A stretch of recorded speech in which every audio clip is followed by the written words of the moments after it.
ಓಂ ಶ್ರೀ ಗುರು ಬಸವಲಿಂಗಾಯ ಇವನಾರವ ಇವನಾರವ ಇವನಾರವ ಎಂದೆನಿಸದಿರಯ್ಯ ಇವ ನಮ್ಮವ ನಮ್ಮವ ನಮ್ಮವ ಎಂದೆನಿಸಯ್ಯ ಕೂಡಲ ಸಂಗಮ ದೇವ ನಿಮ್ಮ ಮಹಾಮನೆಯ ಮಗನೆಂದೆನಿಸಯ್ಯ ಸಕಲ ಜೀವಾವಳಿಗೆ ಲೇಸನ್ನೇ ಬಯಸಿ ಮನುಕುಲಕ್ಕೆ ಕಲ್ಯಾಣದ ಮಾರ್ಗವ ತೋರಿದ ವಿಶ್ವಗುರು ಇಷ್ಟಲಿಂಗ ಜನಕ ಲಿಂಗಾಯತ ಧರ್ಮ ಸಂಸ್ಥಾಪಕ ಭಕ್ತಿ ಭಂಡಾರಿ ದಲಿತ ಪತಿತ ದೀನ ಸ್ತ್ರೀ ಪುನೋದ್ಧಾರಕ ಪ್ರಜಾಪ್ರಭುತ್ವದ ಜನಕ ಸಮತಾತ್ಮಕ ಅಧಿಕಾರ ಮತ್ತು ಮನುಕುಲದ ಸಾಂಸ್ಕೃತಿಕ ನಾಯಕ ಒಬ್ಬ ಬಸವ ತಂದೆಗಳ ದಿವ್ಯ ಚೇತನವನ್ನು ಸ್ಮರಿಸಿ ಆ ಮಹಾಗಳಿಗಿನಲ್ಲಿ ಬೆಳಗಾದ ಜಗದ ಎಲ್ಲ ಶರಣರಲ್ಲಿ ಸಂತರಲ್ಲಿ ಮಹಾಂತರಲ್ಲಿ ಸಾಧು ಸತ್ಪುರುಷರಲ್ಲಿ ಕಣಿಮಣಿದರು.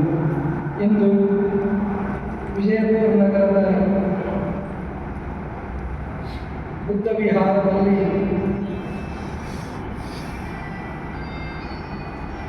ಪರಮ ಪೂಜ್ಯ ಡಾಕ್ಟರ್ ಬಾಬಾ ಸಾಹೇಬ್ ಅಂಬೇಡ್ಕರ್ ಹಬ್ಬಗಳ 68ನೇ ಮಹಾಪರಿನಿರ್ವಾಣ ದಿನಾಚರಣೆ ನಿಮಿತ್ತ ನುಡಿನಮನ ಕಾರ್ಯಕ್ರಮದಲ್ಲಿ ಸಾನ್ನಿಧ್ಯ ವಹಿಸಿದ ತಪಸ್ವಿಗಳಾದ ಪೂಜ್ಯ ಶ್ರೀ ಬಂತೆ ಮೋದಿ ಕೃತಿಗಳಲ್ಲಿ ಶರಣಾರ್ಥಿಗಳನ್ನು ಹೇಳುತ್ತಾ ತಮ್ಮ ಗಮನ ಅತಿಥಿಯನ್ನು ನೀಡಿದ ಪೂಜ್ಯ ಫಾದರ್ ಅಯ್ಯೋ ಮಚಾಡೋ ಅವರಲ್ಲಿ ಶರಣಾರ್ಥಿಗಳನ್ನು ಹೇಳುತ್ತಾ ಮೌಲಾನಾ ಅಮಾನುಲ್ಲಾ ಶರಣರಲ್ಲಿ ಶರಣಾರ್ಥಿಗಳನ್ನು ಹೇಳುತ್ತಾ ಶ್ರೀಮತಿ ದ್ರಾಕ್ಷಾಯಣಿ ಹುಡೆ ತಾಯಿಯರು ಮುಖ್ಯ ಅತಿಥಿಗಳಾಗಿ ಭಾಗವಹಿಸಿದ್ದಾರೆ, ಅವರಲ್ಲಿ ಶರಣಾರ್ಥಿಗಳನ್ನು ಹೇಳುತ್ತಾ ಹಾಗೂ ಅಧ್ಯಕ್ಷತೆ ವಹಿಸಿದ ರಾಜಶೇಖರ್ ಯಡಹಳ್ಳಿ ಶರಣರಲ್ಲಿ ಶರಣಾರ್ಥಿಗಳನ್ನು ಹೇಳುತ್ತಾ ಮಾನವ ಬಂಧುತ್ವ ವೇದಿಕೆ ವಿಜಯಪುರದ ಮುಖಂಡರಾದ ಪ್ರಭುಗೌಡರು ಪಾಟೀಲರಲ್ಲಿ ಶರಣಾರ್ಥಿಗಳನ್ನು ಹೇಳುತ್ತಾ ಈ ಕಾರ್ಯಕ್ರಮದಲ್ಲಿ ಕ್ರಾಂತಿ ಗೀತೆಯನ್ನು ಹಾಡಿದ ಎಲ್ಲ ಶರಣೆಯರಲ್ಲಿ ಈ ಬುದ್ಧ ವಿಹಾರದ ಅಧ್ಯಕ್ಷರು ಕಾರ್ಯದರ್ಶಿಗಳು ಹಾಗೂ ಎಲ್ಲ ನಿರ್ದೇಶಕ ಮಂಡಳಿಯಲ್ಲಿ ಈ ಕಾರ್ಯಕ್ರಮದಲ್ಲಿ ಭಾಗಿಯಾದಂತಹ ನಮ್ಮ ಬಸವ ತತ್ವನಿಷ್ಠರಾದ ಶಂಕರಗೌಡ ಬಿರಾದರಲ್ಲಿ JS ಪಾಟೀಲ್ ಅವರಲ್ಲಿ ನಮ್ಮ ಮನಗುಳಿಯಲ್ಲಿ ಗುರು ನಿವೃತ್ತ ಶಿಕ್ಷಕ ಗುರುಗಳಲ್ಲಿ ಎಲ್ಲ ಬಹಳಷ್ಟು ಜನ ಹೆಸರು ಗೊತ್ತಿಲ್ಲ. ಅದಕ್ಕೆ ಶಿವಸ್ವರೂಪರಾದ ಎಲ್ಲ ಶರಣರಲ್ಲಿ ಶರಣೆಯರಲ್ಲಿ ಮುದ್ದ ಮಕ್ಕಳಲ್ಲಿ ನಮ್ಮ ಅನಿಲ್ ಅಪ್ಪವರಲ್ಲಿ ಕಟ್ಟಿಮನಿ ಅಪ್ಪವರಲ್ಲಿ ಗೊತ್ತಷ್ಟು ಕೆಲವು ಹೆಸರು ನೋಡಿ ಯಾರು ಒಂದೆಲ್ಲ ಭಾವಿಸಬೇಡಿ. ಎಲ್ಲರಿಗೂ ಶರಣಾರ್ಥಿಗಳು. ಭಾರತ ಇತಿಹಾಸದಲ್ಲಿ ಸಮಾಜಕ್ಕಾಗಿ ಉದಯಿಸಿದ ಮುಖ್ಯ ರತ್ನಗಳು ಎಂದರೆ ಒಂದು ಮಹಾತ್ಮ ಬುದ್ಧದೇವರು, ವಿಶ್ವಗುರು ಬಸವ ತಂದೆಗಳು ಮತ್ತು ಭಾರತ ರತ್ನ ಡಾಕ್ಟರ್ ಸಂವಿಧಾನ ಶಿಲ್ಪಿ ಡಾಕ್ಟರ್ ಬಾಬಾ ಸಾಹೇಬ್ ಅಂಬೇಡ್ಕರ್. ನಾನು ವೈಯಕ್ತಿಕವಾಗಿ ಮೇಲಿನ ಮೂವರ ಆದರ್ಶಗಳನ್ನು ಮುಂದಿಟ್ಟುಕೊಂಡು ನಾನು ಸಮಾಜ ಸೇವಾ ದೀಕ್ಷೆಯನ್ನು ಪಡೆದು ಸಮಾಜದಲ್ಲಿ ಕೆಲಸ ಮಾಡುತ್ತಿದ್ದೇನೆ. ನಾವು ಸಮಾಜ ಸೇವಕರು. ಗುರುಗಳು ಆದವರು ಪಟ್ಟಾಧಿಕಾರ, ಪೀಠಾಧಿಪತಿ ಇಂಥವು ಯಾವ ಶಬ್ದ ನಾವು ಬಸವ ಧರ್ಮೀಯರಲ್ಲಿ ಬಳಸೋದಿಲ್ಲ. ನಮಗೆ ಕೊಡುವಂಥ ದೀಕ್ಷೆ ಹೆಸರಪ್ಪ ಅಂದ್ರೆ ಸಮಾಜ ಸೇವಾ ದೀಕ್ಷೆ. ನಾನು ಸಮಾಜದ ಕಡೆಯವನಾಗಿ ಸಮಾಜವೇ ದೊಡ್ಡದ ತಿಳ್ಕೊಂಡು ಅವರು ಸೇವಾ ಮಾಡುವಂಥ ಈ ಮೇಲಿನ ಮೂವರ ಆದರ್ಶಗಳನ್ನು ಇಟ್ಟುಕೊಂಡು ಬದುಕುವಂಥ ಒಬ್ಬ ಬಸವ ಭಕ್ತ ನಾನು. ಬುದ್ಧ, ಬಸವ, ಅಂಬೇಡ್ಕರ್ ಬೇರೆ ಬೇರೆ ಅಲ್ಲ. ಅವರ ಬೋಧಿಸಿದ ತತ್ವಗಳು ಒಂದೇ ಆಗಿವೆ, ಆದರೆ ಬೋಧಿಸುತ್ತಿರುವ ಕಾಲಮಾನಗಳು ಮಾತ್ರ ಬೇರೆ ಬೇರೆ ಆಗಿವೆ. ಆದ ಕಾರಣ ಈ ಮೂವರು ಹೇಳಿದ ಮಾತ್ರ ಒಂದೇ, ಮಾನವರೆಲ್ಲ ಒಂದೇ, ದೇವನೊಬ್ಬನೇ ತಂದೆ. ನನ್ನ ಜೊತೆ ಹೇಳಿ, ಮಾನವರೆಲ್ಲ ಒಂದೇ, ಮಾನವರೆಲ್ಲ ಒಂದೇ, ಮಾನವರೆಲ್ಲ ಒಂದೇ ತತ್ವವನ್ನು ಗಟ್ಟಿಯಾಗಿ ನಂಬಿರುವವನು ನಾವು. ನಮ್ಮೆಲ್ಲರ ತಂದೆ ದೇವರಾದ ಬಳಿಕ ಇಲ್ಲಿ ಭಿನ್ನತೆಗಳನ್ನು ಮಾಡಬಾರದು, ಜಾತಿ ಭೇದಗಳನ್ನು ಮಾಡಬಾರದು. ಅದಕ್ಕೆ ಕಬೀರದಾಸರು ಒಂದು ನಮಗೆ ಮಾತನ್ನು ಹೇಳ್ಯಾರ. ಅದನ್ನು ನನ್ನ ಜೊತೆ ಅಂತ ಹೇಳಿಕೊಟ್ಟು ಭಾಳ ಚೆನ್ನಾಗಿ 2 ಸಾಲದವು ಅಂತಕ್ಕೆ ಹೇಳಿ. ದೇವರಿಗಿಲ್ಲ ಜಾತಿ ಬೇರ, ಭಕ್ತರಿಗಂತೂ ಮೊದಲೇ ಇಲ್ಲ, ಭಕ್ತರಿಗಂತೂ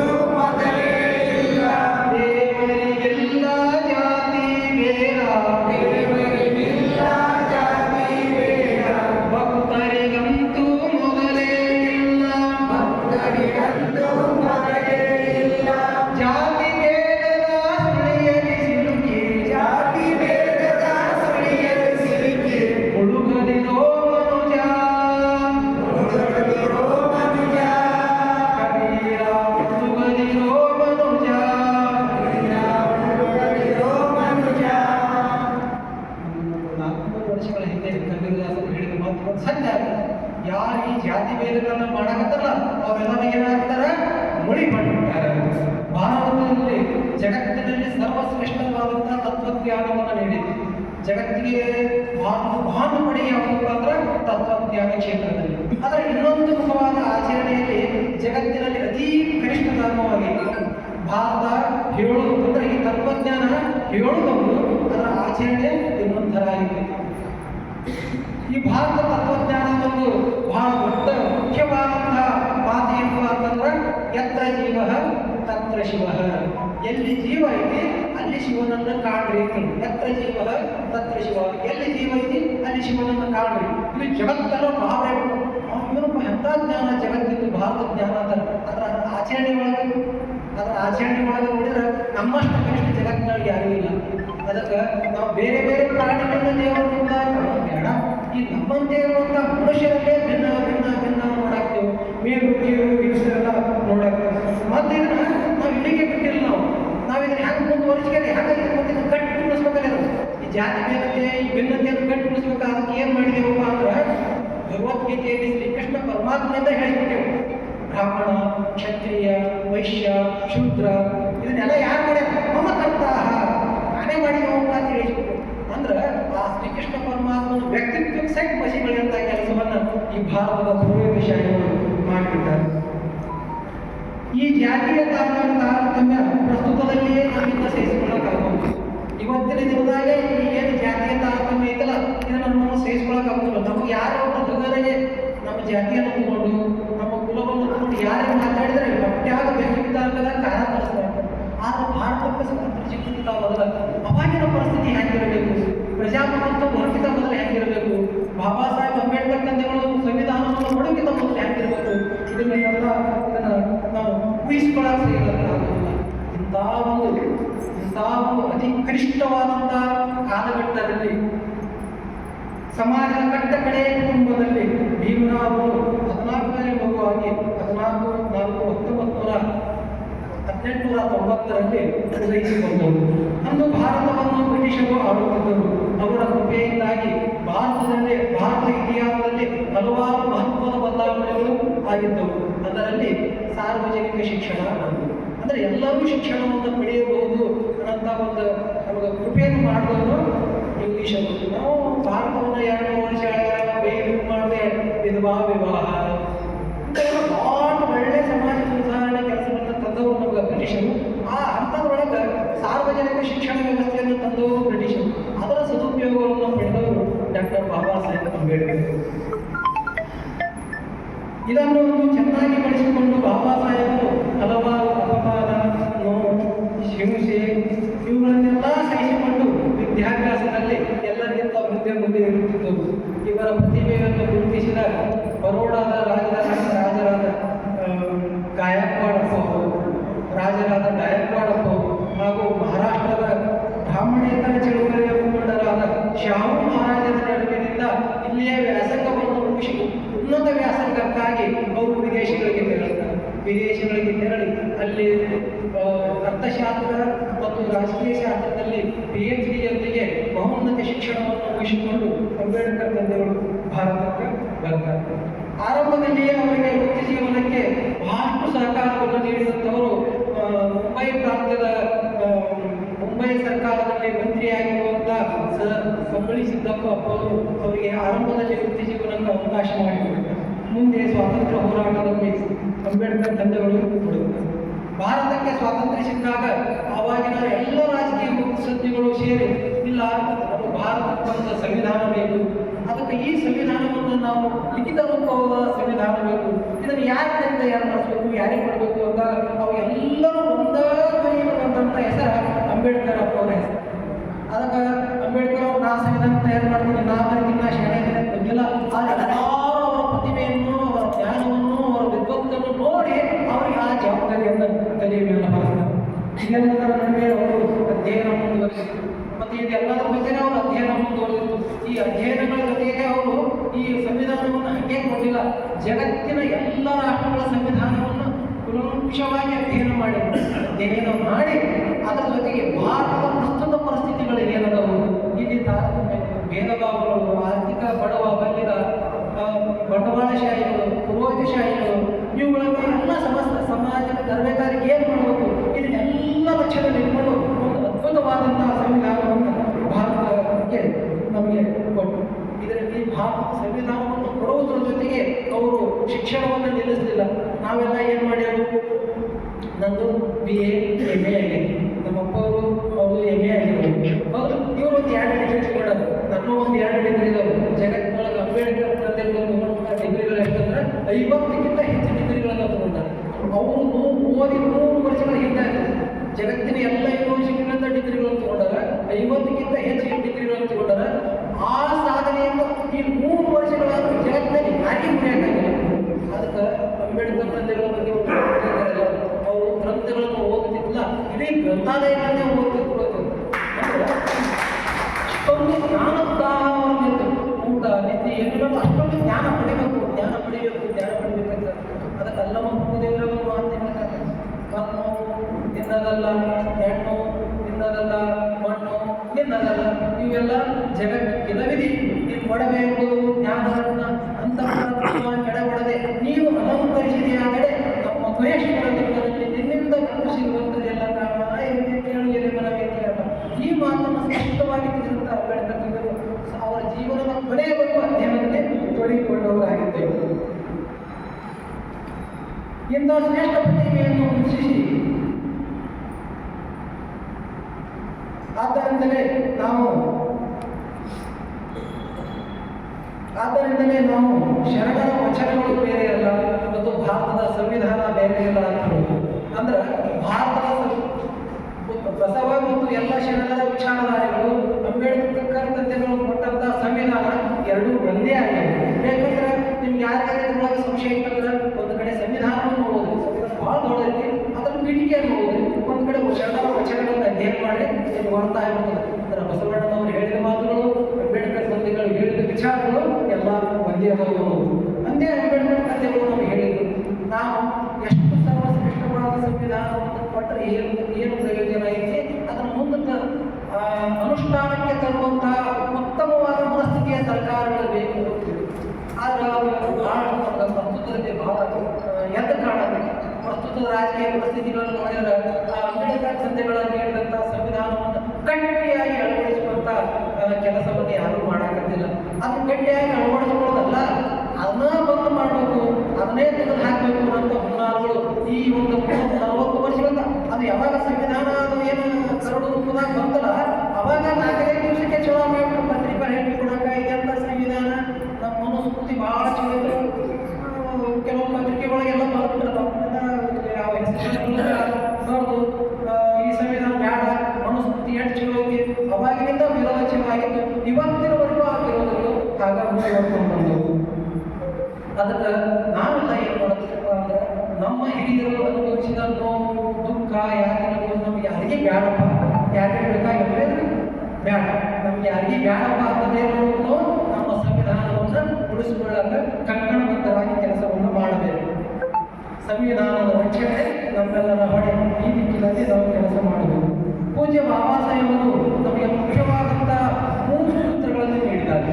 ಅಂದ್ರೆ ವ್ಯಕ್ತಿ ವಿಕಾಸನ, ಸಮಾಜ ವಿಕಾಸನ, ಈ ಅಲ್ಲಿ ರಾಷ್ಟ್ರೀಯ ವಿಕಾಸನ, ಈ ಎಲ್ಲ ವಿಚಾರಗಳನ್ನು ತಲೆಯಲ್ಲಿಟ್ಟುಕೊಂಡು ನಮ್ಮ ಮುಖ್ಯವಾದಂತಹ 3 ಸೂತ್ರಗಳನ್ನು ನೀಡಿದ್ದಾರೆ. ಶಿಕ್ಷಣ, ಸಂಘಟನೆ, ಹೌದು ಇವೆಲ್ಲ ನಮ್ಮ ಪತ್ರ 3 ಸೂತ್ರಗಳು, 3 ಮಾತ್ರ ನಮ್ಮ ಲಿಂಗಾಯತ 8, 5, 6 ಅಪ್ಪಗಳು 7, 8, 6 ಹೌದು. ಹಾಗೆ ನಾವೆಲ್ಲರೂ ದಲಿತರು, ನಮ್ಮ ಯಾವ್ದು ನಮ್ಮ 3 ಸೂತ್ರಗಳು ನಮಗೆ ನೆನಪಿರಬೇಕು. ಶಿಕ್ಷಣ, ಸಂಘಟನೆ, ಹೋರಾಟ. ಇವುಗಳು 3 ನಾವು ಗಟ್ಟಿಯಾಗಿ ಇದು ಮಾಡೋದು. ಅಂಬೇಡ್ಕರ್ ಸಂವಿಧಾನ ಓದಿದ ಮೇಲ್ವರ್ಗದವರು ನಾವೇನು ಮಾಡೋಕ್ಕೆ, ಅಂಬೇಡ್ಕರ್ ತಂದೆಗಳು ಕೊಟ್ಟಂತಹ ಸಂವಿಧಾನವನ್ನು ಓದಿ ಚಲೋಗಿ ಅಭ್ಯಾಸ ಮಾಡಿ ಆ ಮೇಲ್ವರ್ಗದವರಿಗೆ ಮಧ್ಯದವರಿದ್ದಲ್ಲ ಅವರ ನಮ್ಮ ಜ್ಞಾನ ಹುದ್ದೆಗಳು ಹಿಡ್ಕೊಂಡು ಬಿಡ್ತಾರೆ. ನಾವೇನು ಏನು ಮಾಡಬೇಕು, ಆ ಅಂಬೇಡ್ಕರ್ ತಂದೆಗಳು ಸಂವಿಧಾನದೊಳಗೆ ಏನು ಸೌಲಭ್ಯಗಳಲ್ಲ ನಮಗಾಗಿಟ್ಟು ನಾವೆಲ್ಲ ಹಿಂದುಳಿಯ ಅಂತ ಶಿಕ್ಷಣದ ಕಡೆಗೆ ನಾವು ಒತ್ತು ಕೊಡಲಾಗಿತ್ತು. ನಿಜವಾಗ್ಲೂ ಈ ಕಾರ್ಯಕ್ರಮ ಯಾರು ಇರಬೇಕಾಗಿತ್ತು ಅಂದ್ರೆ ಯುವ ಜನತೆ ಇರಬೇಕಾಗಿತ್ತು. ಇಲ್ಲೆಲ್ಲರೂ ಏನಿದೆ ಅಂದ್ರೆ ಹೆಚ್ಚಿನವರು ಒಂದು ಕಾಲ ಹೊರಗೆ, ಒಂದು ಕಾಲ ಬುದ್ಧ ವಿಹಾರದಾಗ ಇದ್ದವರು ಆ ಯುವ ಜನತೆ ಇರಬೇಕಾಗಿತ್ತು. ಅಂತ ಅಂತ ಯುವಜನರಿಗಿಲ್ಲ. ಆದರೆ ಈ ವಿಚಾರಗಳನ್ನು ಮುಂದಿನ ದಿನವಂದಾಗ ಆ ಯುವಜನರಿಗೆ ಕಿವಿ ಮುಟ್ಲಿ. ಹ್ಯಾಂಗ ಅಂಬೇಡ್ಕರ್ ತಂದೆಗಳು ಅವತಾರ ಪುರುಷರಲ್ಲ, ಬುದ್ಧ ತಂದೆಗಳು ಅವತಾರ ಪುರುಷರಲ್ಲ, ಬಸವ ತಂದೆಗಳು ಅವತಾರ ಪುರುಷರಲ್ಲ. ಅವರು ವೈಯಕ್ತಿಕ ಸಾಧನೆ ಮಾಡಿ ಮಾಡಿ ಮಾಡಿ ಮಾಡಿ ಮಾಡಿ ಅವರು ದೊಡ್ಡ ವ್ಯಕ್ತಿ ಆಗ್ಯಾರ. ಹಂಗ ಬುದ್ಧ ತಂದೆಯನ್ನು ಏನೋ ಮಾಡಿ ಮಾಡಿ 10ನೇ ಅವತಾರ 9ನೇ ಅವತಾರ ಹೆಂಗ ಮಾಡ್ಯಾರ. ಇನ್ನು ಮುಂದೆ ಹೋದಾಗ ಬಸವ ತಂದೆಗಳು ಅವತಾರ ಮಾಡುವಂತ ನಡೆದಿದೆ. ಮಾನ್ಯ ವಿಜಯಪುರ ಒಂದು ಕಾರ್ಯಕ್ರಮ ಹೇಳಿ ಈ ವಚನಗಳು ಯಾವುದೂ ಬಂದಿಲ್ಲ, ಅವು ತನ್ನಷ್ಟಕ್ಕೆ ತಾನೇ ಉದ್ಭವವಾದವು. ಅಂದ್ರೆ ಇವ್ರನ್ನೂ ನೋಡು ಹಾಗೆ ಹಿಂಗಾಗಿ ನಾವು ಹಿಂಗ ಅಂದ್ರೆ ಮುಂದೆ ಏನಾಗೈತಪ್ಪ ಅಂದ್ರೆ ಅಂಬೇಡ್ಕರ್ ತಂದೆಗಳು 12 13ನೇದು ಒಂದು ಅವತಾರ ಮಾಡ್ತಾರೆ. ಯಾರೂ ಇವರು ಅವತಾರ ಪುರುಷರಲ್ಲ, ತಮ್ಮ ಜೀವನದ ಸಾಧನೆಯಿಂದ ನಮಗೆಲ್ಲ ದೇವರಾದಂಥ ಮಹಾನ್ ವ್ಯಕ್ತಿಗಳು ಇವರಾಗ್ಯಾರ. ಅದಕ್ಕೆ ನಾವು ಶಿಕ್ಷಣವನ್ನು ನಮ್ಮ ಮಕ್ಕಳಿಗೆ ಅಷ್ಟು ನಾನು ಪೂರ ವಚನ ಪಾಠ ಮಾಡಕ್ಕೆ ಕೇರಿಗಳಲ್ಲೆಲ್ಲ ಹೋದಾಗ ಒಟ್ಟು ಕೈಯಾಗ ಮೊಬೈಲ್, ಆ ಮೊಬೈಲ್ ಮಾತಾಡ್ಕೊಂಡು ಕೂತಿತ್ತು. ಅವತ್ತೇ ತಗೊಳ್ಳಿ ಒಂದೆರಡು ಬರೀಪ್ಪ, ಒಂದೆರಡು ವಚನ ಕಲಿಯಾಕಂದ್ರೆ ಬರೀ ಅಂದ್ರೆ ಅವ್ರು ಸರಿಯಾಗಿ ಹೋಗ್ಬೇಕಂದ್ರೆ ಅವ್ರು ಸರಿಯಾಗಿ ಹೋಗ್ಬೇಕು ಒಂದು ಮಾರ್ಕ್ ಯಾಕೆ ಏನು ಎಣ್ಣೆ ಮಾಡಿ ಸಾಯಿಸಿರ್ತಿದ್ದ ಹೊಲಸ ದೂರದಿಂದ ಕರಿಬೇಕು ಆ ಮತ್ತೆ ಹೇಳ್ತಾರೆ ನಾವು ವರ್ಷ ಏನಿದೆ ವಿದ್ಯಾರ್ಥಿಗಳು ಏನಿದೆ. ಮತ್ತು ಈಗ ನೀವೆಲ್ಲ ಹಿಂಗೆ ವರ್ತಿಸೋದು ಯುವಜನತೆ ವರ್ತಿಸೋದನ್ನು ಹೇಳಿದ್ರೆ ಭಾಳ ದುಃಖ ಅನಿಸ್ತೈತಿ. ಆದಷ್ಟು ಬೇಗ ನಾವು ಮತ್ತೆ 75-80 ವರ್ಷದ ಹಿಂದೆ ಏನು ಪರಿಸ್ಥಿತಿ ಇತ್ತಲ್ಲ ಅದೇ ಪರಿಸ್ಥಿತಿ ಬರ್ತೀವಿ. ಇದನ್ನು ಎಚ್ಚರದಲ್ಲಿಟ್ಟುಕೊಂಡು ನಮ್ಗೆ ಅಂಬೇಡ್ಕರ್ ತಂದೆಗಳು ಹೇಳಿದಂಥ ಒಂದೇ ಸೂತ್ರ ಶಿಕ್ಷಣ. ಆ ಶಿಕ್ಷಣವನ್ನು ಚೆನ್ನಾಗಿ ಬಳಸ್ಕೋಬೇಕು. ನಮ್ಗೇನು ಸಂವಿಧಾನ ಕೊಟ್ಟಂಥ ಎಲ್ಲ ಸೌಲಭ್ಯಗಳನ್ನು ಉಪಯೋಗಿಸಿಕೊಂಡು ನಾವು ಶಿಕ್ಷಣದಲ್ಲಿ ಉನ್ನತಿಯನ್ನು ಸಾಧಿಸಿ ಸರ್ವಶ್ರೇಷ್ಠ ವ್ಯಕ್ತಿಗಳು ನಾವು ಆಗಬೇಕು. ವೈದಿಕತೆ ಅನ್ನೋದು ತಾರತಮ್ಯವನ್ನು ಕಲಿತು ಯಾವಾಗ ನೆನಪಿಟ್ಕೊಂಡ್ಬಿಡಿ. ವೈದಿಕತೆ ಅಂದ್ರೆ ತಾರತಮ್ಯ, ವೈದಿಕತೆ ಅಂತಂದ್ರೆ ಭಿನ್ನತೆ, ವೈದಿಕತೆ ಅಂದ್ರೆ ಮನುಷ್ಯರಲ್ಲೇ ಭಿನ್ನತೆ. ಮನುಷ್ಯರಲ್ಲಿ ಬೇರೆ ಬೇರೆ ಮನೆಗಿರೋರು ಬೇರೆ ಬೇರೆ ಮನೆಗಳು ಅಲ್ಲೇ ಅಲ್ಲ, ತಮ್ಮ ಮನೆಗೆ ಹೆಂಡತಿ ತಮ್ಮ ಮಗಳು ಇಲ್ಲೇ ಭಿನ್ನತೆಯನ್ನು ಮಾಡುವಂಥ ಒಂದು ಕೆಟ್ಟ ಗುಣ ಏನಾಗೈತಿಪ್ಪ ಅಂದ್ರೆ ಆ ವೈದಿಕತೆ ಬೇಕು.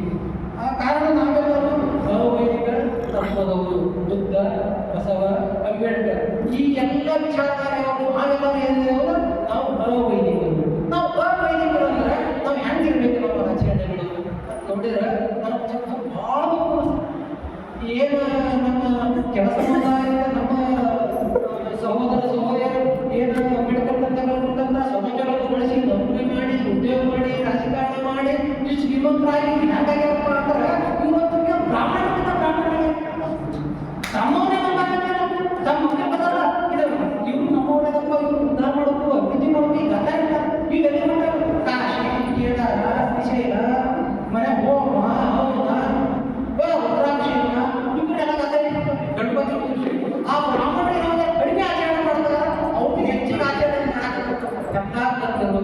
ಅದಕ್ಕೆ ನೀವು ಹಿಂಗೆ ಮಾಡಾಕಂತಪ್ಪ ನಿಮ್ಮ ಬಟ್ಟೆ ನೀವೆಲ್ಲ ಗಟ್ಟಿ ನಿಮ್ಗೆ ಯಾರೇ ನಾವು ನಮ್ಮದೇ ಗಣಪತಿ ಕುಂದಿಸಿದೆವು, ನೀವು ಸರಸ್ವತಿ ಪೂಜೆ ಮಾಡಿ ಲಕ್ಷ್ಮೀ ಪೂಜೆ ಮಾಡಿ ಇವರು ನಮ್ಮವ್ರ ಜನ ಅನ್ಕೋತಾರೆ. ನೀವು ಮತ್ತೆ ಏನು ಇಷ್ಟರ ಮಾತಾಡ್ತಾರೆ ಮತ್ತೆ ನಿಮ್ಮದು ಅದಕ್ಕೆ ಅದಕ್ಕೆ ನಾವು ಅವೈದಿಕ ಮಾರ್ಗದ ಹೋಗೋದು. ಇದನ್ನು ನಾವು ಗಟ್ಟಿಯಾಗಿ ತಿಳ್ಕೋಬೇಕು. ಇದನ್ನು ತಿಳ್ಕೊಂಡು ನಾವೆಲ್ಲ ಏನಾಗಬೇಕು, ನಾವೆಲ್ಲರೂ ಸಂಘಟನೆ ಆಗಬೇಕು. ಅವೈದಿಕ ವಿಚಾರಧಾರೆಯವರು ನಾವೆಲ್ಲರೂ ಏನಾಗಲ್ಲ, ನಾವೆಲ್ಲರೂ ಸಂಘಟನೆಯಾಗಿ ಅದಕ್ಕೆ ನಾವೆಲ್ಲರೂ ಸಂಘಟನೆಯಾಗ ಏನಾದರೂ ಮಾಡಬಹುದು. ಸಂಘಟನೆ शक्ति है, संगठन में कहती शक्ति है, संगठन में शक्ति है, संगठन में शक्ति है, संगठन में शक्ति है. ಅದಕ್ಕೆ ಈ ವಿಚಾರಕ್ಕೆ ಬದ್ಧರಾಗಿದೆ. ನಾವು ಮತ್ತೆ ಸಂಘಟನೆ ಬರುತ್ತೆ ಏನಾಗೈತಪ್ಪ ಅಂತಂದ್ರೆ ಇವ್ರು ಏನು ಮಾಡ್ತಾರೆ ಅದು ಅವನು ಇವ ಮಾಡ್ತಾರೆ ಇವನು ಹಿಂಗೆ ವಿಚಾರಗಳು ಭಿನ್ನ ಆಗ್ಬಾರ್ದು. ನಮ್ಮ ವಿಚಾರಗಳು ಎಲ್ಲರಿಗೂ ಏನೋ ಸಮಸ್ಯೆಗಳಿದ್ರು ಮನೆಯೊಳಗಿರ್ಬೇಕು, ನಮ್ಮ ಇದ್ರೊಳಗಿರ್ಬೇಕು, ಅದು ಸಮಾಜದಲ್ಲಿ ಗೊತ್ತಾದಾಗ ನಾವು ಸಂಘಟನೆ ಆಗಬೇಕು. ಸಂಘಟನೆ ಇದ್ದರೆ ಏನಾದರೂ ಸಾಧನೆ ಮಾಡಬೇಕು. ಇನ್ನು ಮೂರನೇ ವಿಚಾರ ಅಂತಂದ್ರೆ ಹೋರಾಟ. ನಾವು ಹೋರಾಟವನ್ನು ಹೆಂಗೆ ಮಾಡಬೇಕಪ್ಪ, ನಾವು ಹೋರಾಟವನ್ನು ಯಾವ ಥರ ಮಾಡಬೇಕು, ಈ ಯಾವುದೋ ಹೇಳಿಕೆ ಕೊಟ್ಟಾಗ ನಾನು ಬಹುಶಃ ಒಂದು 5 ವರ್ಷದಿಂದ 6 ವರ್ಷದಿಂದ ಯಾವುದೇ ಸಂವಿಧಾನದ ಸಲುವಾಗಿ ಏನೋ ಒಂದು ಹೋರಾಟ ಆಯ್ತು. ವಿಜಯಪುರ ಇಷ್ಟು ಚೆನ್ನಾಗಾಯ್ತು, ಎಲ್ಲ ಎಲ್ಲ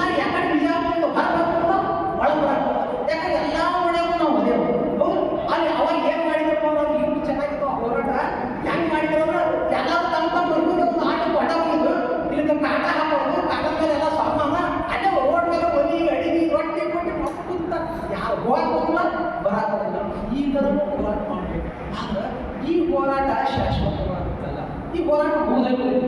ನಮ್ಮ ಹೋರಾಟ ಹೇಗಿರುತ್ತಪ್ಪ ಅಂದ್ರೆ ನಿರಂತರವಾಗಿರ್ಬೇಕು. ನಮ್ಮ ಹೋರಾಟ ಹೇಗಿರುತ್ತಪ್ಪ ಅಂತಂದ್ರೆ ಬುದ್ಧಗಳು, ಬಸವಣ್ಣಗಳು, ಅಂಬೇಡ್ಕರ್ ಅಪ್ಪ ಏನು ನಮ್ಮ ಮಾರ್ಗದರ್ಶನ ಮಾಡಲ್ಲ ಆ ವಿಚಾರಗಳ ಅನುಷ್ಠಾನಕ್ಕಾಗಿ ನಮ್ಮ ಹೋರಾಟ ಇರಬೇಕು.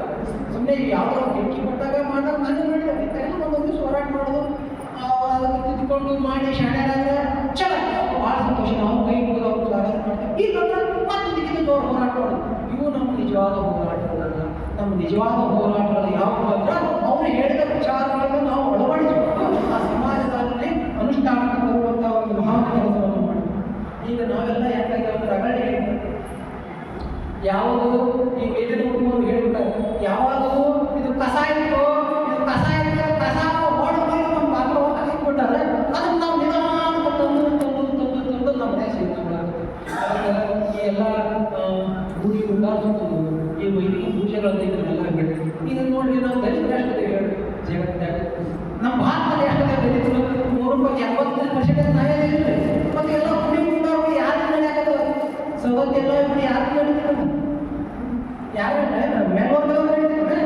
ನಮ್ಮದಿದ್ದೇ ನಡೀತಾರೆ. ಶ್ರೀಶೈಲ ಮಲೆ ಗುಡಿ ಯಾರು ನಡೀತಾರೆ, ನಮ್ಮದಿದ್ದೇ ನಡೀತಾರೆ. ಕಾಶ್ಮೀರ ಗುಡಿ ಯಾರು ನಡೀತಾರೆ, ನಮ್ಮದಿದ್ದೇ ನಡೀತಾರೆ. ಮತ್ತು ನಮ್ಮ ಒಳಗೊಳ್ಳೋದು ಕೂಡ ನೋಡ್ತಿರ್ತಾರೆ ಖಂಡಿತ ತಿಳ್ಕೋರಿ ಬಿಟ್ಟು ದೂರ ಹಾಕಿ ಮತ್ತೆ ಅಲ್ಲಿ ಹೋಗಿ ಹಣಿ ಬಡ್ಕೊಂಡು ನಿಮ್ಗೆಲ್ಲ ಸಂಪತ್ತಲ್ಲಿ ಸುರುವಿ ನಿಮ್ಮ ಆರೋಗ್ಯ ಹಾಳು ಮಾಡ್ಕೊಂಡು ನಿಮ್ಮ ಸಮಯವನ್ನು ವ್ಯರ್ಥ ಮಾಡ್ಕೊಂಡು ಎಲ್ಲ ಮಾಡ್ಕೊಂಡು ಎಲ್ಲ ಬಿಡಿ. ಅದಕ್ಕೆ ಬಸವ ತಂದೆಗಳು ಹೇಳ್ಯಾರ, ಸಂಘದ ಮೇಲೆ ಲಿಂಗ ಉಳ್ಳವರೆಲ್ಲರೂ ಕೂಡಲ ಸಂಗಮ ದೇವ.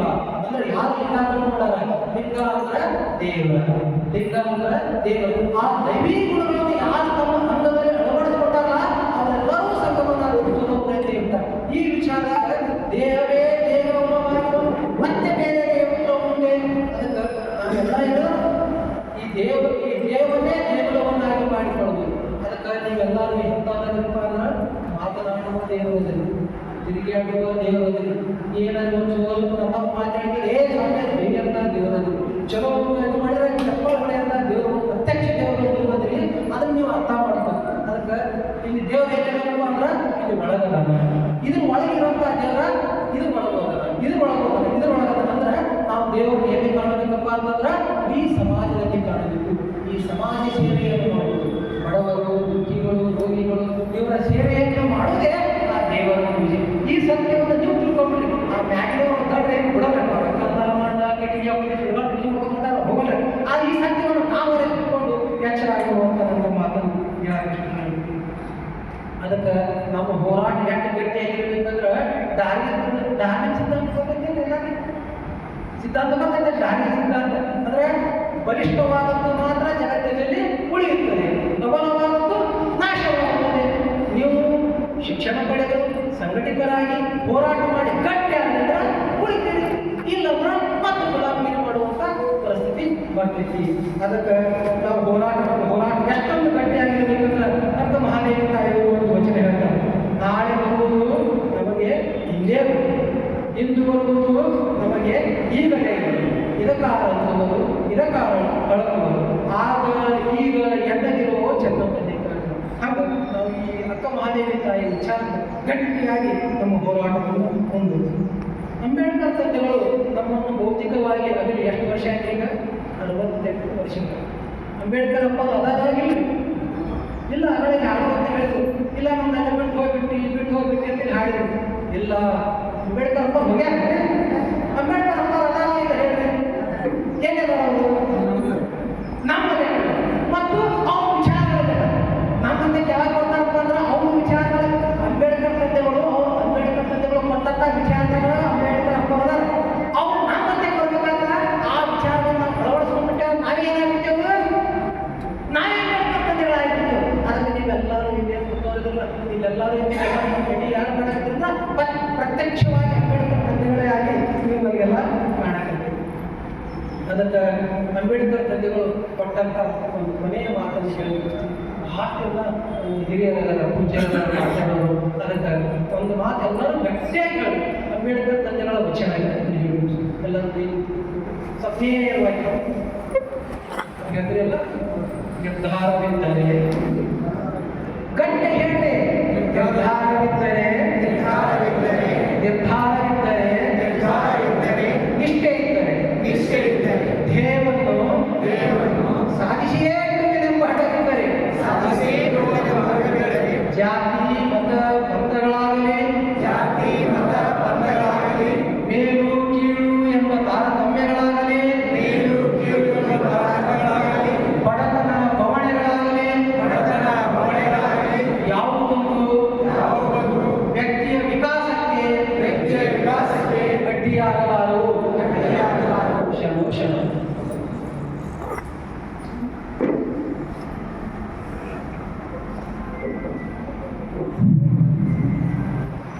ಬಸವಾದಿ ಶಾಲೆಯವರ ವಚನಗಳು ಹಾಗೂ ಭಾರತದ ಸಂವಿಧಾನ ಬೇರೆಯಲ್ಲ, ಅವೆರಡೂ ಒಂದೇ ಅಂತಕ್ಕಂಥ ಸಂದೇಶವನ್ನು ಕೊಟ್ಟ ಹಿತನುಡಿಗಳಾದಂಥ ಪೂಜ್ಯರಿಗೆ ಧನ್ಯವಾದಗಳು. ಈಗ ಸಾಹಿತ್ಯ ಬಳಗದ